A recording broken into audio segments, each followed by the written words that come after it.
Olá, queridos colegas, querida Inês. Eu queria muito estar aí nesta hora, mas não podendo, pelo menos quero deixar um sinal de que estou muitíssimo feliz com a publicação desse livro sobre a obra da Inês Pedrosa no Brasil e agradecer a essa organização da Tainara e do Ulisses e o convite que eles me fizeram de participação nesse livro. Então, eu queria só abraçar minha querida amiga Inês, deixar um grande abraço também para os componentes deste trabalho, que eu só conheço de leitura e de internet, e dizer que eu estou muito feliz de estar participando disso. E eu queria só falar muito rapidamente a respeito da obra da Inês, a partir desse último romance da Inês, que é O Processo Violeta. Então eu pensei assim, que desde Os Íntimos, portanto desde 2020, que a Inês Pedrosa procura abrir de propósito brechas por onde o caos possa ganhar alento nas suas obras.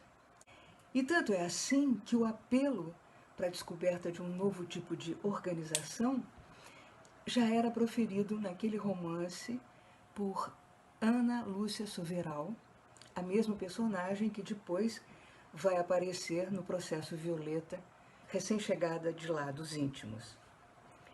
E não só ela aporta a este derradeiro romance, não é? Também Clarice, que de amiga e depois amante de um dos Íntimos, e que já retornara à cena de Desamparo, regressa agora para fixar-se neste derradeiro romance da Inês.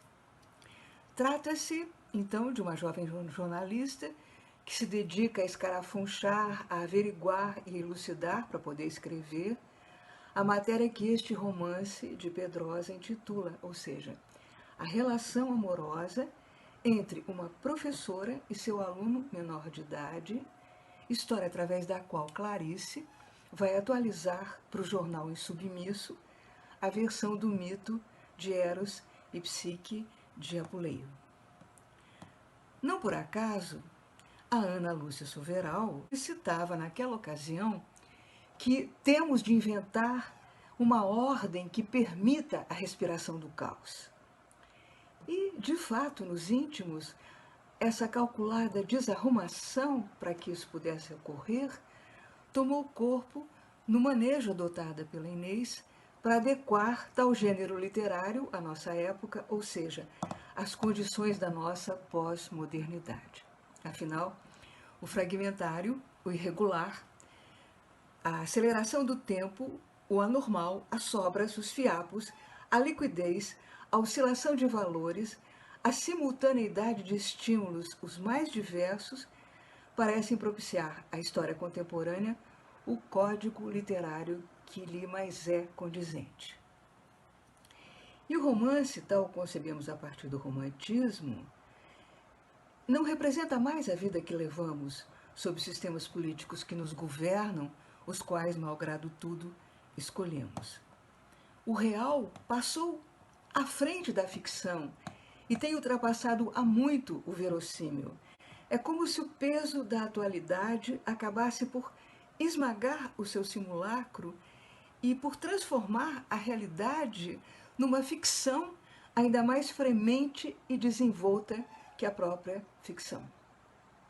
Não esquecer, a propósito dessa constatação, que ainda em 1967, o Herberto Helder nos dava uma verdadeira lição a esse respeito.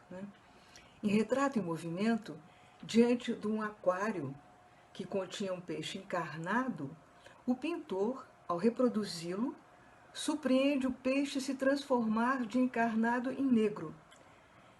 Então, considera o Herberto que assim a insídia do real abriu uma espécie de abismo na primitiva fidelidade do pintor, o que leva a crer que exista apenas uma lei que abrange tanto o mundo das coisas como o da imaginação.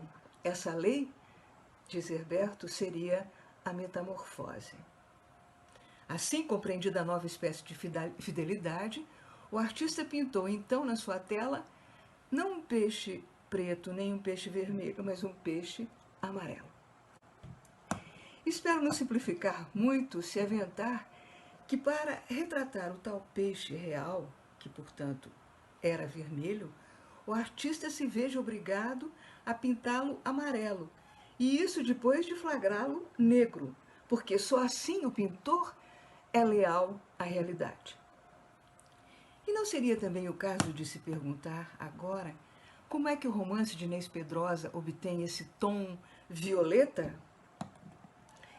Através do profético pintor de Herberto, pode-se especular que as artes, e especificamente o romance, passaram a ter muito pouco a ver com o funcionamento do nosso universo atual, que lida com o mecanismo da cultura de massa, agenciado pela informática, lida com a perversidade e a violência decorrentes da exacerbação das injustiças sociais, com a velocidade dos meios de comunicação e, mais ainda, com os recursos mediáticos com que a nossa intimidade resulta invadida e exposta.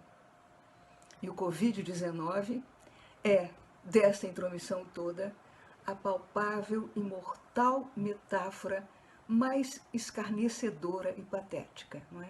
A que desentranha, sem se dar conta, os jogos de poder que subjazem a vida pública e que restringem ao Deus dará os nossos direitos à existência primária e elementar. Na verdade, o dito vírus não passa do coroamento de uma das mais exaltadas encarnações da metamorfose que se opera na nossa corrente galáxia. Agora, convido o leitor a que confira o que digo neste derradeiro romance de Inês Pedrosa. Muito obrigada, queridos. Obrigada, Inês. Até.